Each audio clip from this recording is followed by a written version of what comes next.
Samajwadi party मुस्लिम हितैषी नहीं है, उनके एजेंडे में ही मुस्लिम है।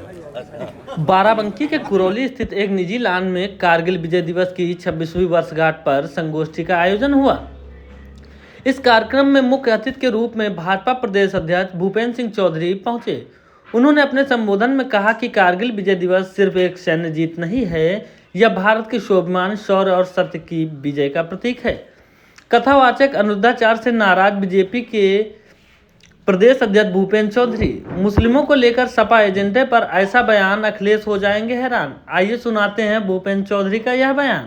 विपक्ष का मुंह बंद कर दिया, प्रतिक्रिया आपकी। निश्चित रूप से आज हम सब के लिए बड़ा गौरव वाला दिन है कि आज ही के दिन हमारे वीर सैनिकों ने अपना सर्वोच्च बलिदान करके जिस प्रकार से कारगिल में विजय प्राप्त की, वो हम सब के लिए, देशवासियों के लिए गौरव वाला क्षण है। भारतीय जनता पार्टी आज सभी जिलों में हम लोगों ने कारगिल विजय दिवस के रूप में उन वीर शहीदों को नमन करने का, उन्हें सम्मान करने का निर्णय लिया है और सभी जिलों में हम लोगों ने एक कार्यक्रम किए हैं।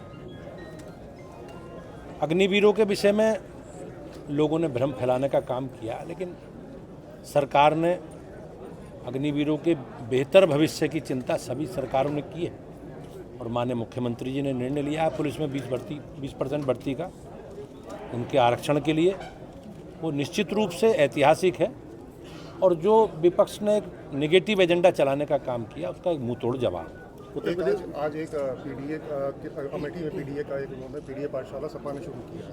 वो कह रहे हैं जहाँ भाजपा जो है स्कूल्स बंद करेगी वहाँ पे हम पीडीए का मतलब आप जानते, परिवार डेवलपमेंट अथॉरिटी। समाजवादी पार्टी के चरित्र को सब लोग जानते हैं, उनकी पार्टी का जो पूरा इतिहास है उसे भी सब जानते हैं। किस प्रकार से उनकी पार्टी की सरकारों के समय उनके परिवार का, उनकी जाति का, उनके घर का दबदबा रहता है, ये सारे लोग, इससे कोई अनछुपा तत्व नहीं है, ये सब तथ्यात्मक चीज़ें हैं। और पूरा प्रदेश समाजवादी पार्टी का जो भ्रम फैलाने का एजेंडा उसे समझ चुका है और समाजवादी पार्टी की उत्तर प्रदेश की राजनीति में कोई संभावना अब नहीं। कथावाचक अनुरुद्धाचार्य का एक वीडियो बड़ा सोशल मीडिया पर वायरल हो रहा है और कहा जा रहा है कि महिलाओं के प्रति उन्होंने एक टिप्पणी की जिससे लोगों में आक्रोश है। अब कांग्रेस कह रही है कि बीजेपी और आरएसएस के लोग ऐसे लोगों की रक्षा करते हैं, उनके समर्थन में खड़े हो जाते हैं। भारतीय जनता पार्टी की सरकार, मोदी जी और योगी जी की सरकार ने हमेशा महिलाओं के सशक्तिकरण के लिए, महिलाओं की सुरक्षा के लिए, महिलाओं को आत्मनिर्भर बनाने के लिए हमारी पार्टी ने बहुत बड़े स्तर पर काम किए हैं और हमारी नीतियों में हमेशा जिस प्रकार से महिलाओं के सशक्तिकरण के लिए हमारी सरकारों ने काम किए हैं। और आज अगर आप देखेंगे तो कहीं ना कहीं बदलता हुआ उत्तर प्रदेश और बदलता हुआ भारत सबके सामने इस प्रकार के बयानबाजी करने वाले लोगों के हम लोग उनकी निंदा करते हैं और निश्चित रूप से जो भी एजेंसियां हैं उनमें जांच करके इसके खिलाफ कार्रवाई करनी चाहिए। शिवपाल जी कह रहे हैं कि बीजेपी जो है संविधान खत्म करना चाह रही है और आरक्षण का उल्लंघन कर रही है, कैसे? भारतीय जनता पार्टी, हम लगभग 11 वर्षों से केंद्र की सरकार में है और लगभग 8 वर्षों से राज्य सरकार।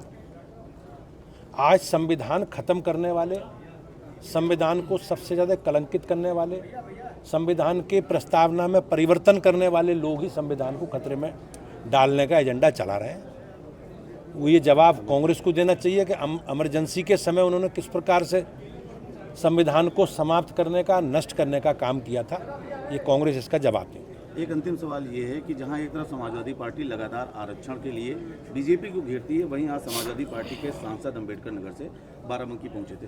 आरक्षण के विषय पर जब पूछा गया कि मुस्लिमों के आरक्षण को लेकर समाजवादी पार्टी की क्या रणनीति है, सवाल का जवाब नहीं दे सके, भाग गए। निश्चित रूप से समाजवादी पार्टी का जो एजेंडा है, उनके एजेंडे में तुष्टीकरण और मुस्लिम समाज का तुष्टीकरण एक प्राथमिकता में रहा है और निश्चित रूप से ये जो आरक्षण का ढंढोरा पीट रहे हैं, इसके पीछे इनकी जो उनकी मंशा है वो मुस्लिम समाज को आरक्षण देने की है, लेकिन हमारे संविधान में धार्मिक आधार पर आरक्षण देने की बात नहीं। तो निश्चित रूप से समाजवादी पार्टी का एजेंडा कभी प्रदेश की जनता सफल नहीं होने। सपा मुस्लिम हितैषी नहीं है अध्यक्ष जी, समाजवादी पार्टी मुस्लिम हितैषी नहीं है। उनके एजेंडे में ही मुस्लिम है।